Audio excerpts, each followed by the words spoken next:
How to add payment method on Coinbase. Hey everyone, in this tutorial we're going to see how you can easily add a payment method on Coinbase. First thing you have to do is make sure that you're logged into your account on Coinbase. And after that you can find your profile icon at the top left corner of your screen. So just tap on it.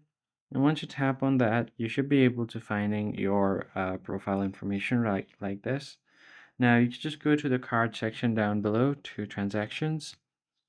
And here you'll see all of your available cards. And if you want to add a new payment method, you could just tap on add a payment method down below. There you should be able to find a payment method for your Coinbase. So just tap on add a payment method. Here you could just enter an option to add debit card or credit card, or it could be an easy bank transfer or even your PayPal.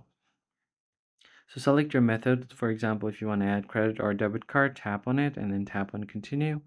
Now just enter your details, your card details, and you should be able to select a credit or debit card from there. So that's pretty much it, guys. I hope this tutorial was helpful, and I'll catch you guys on the next one.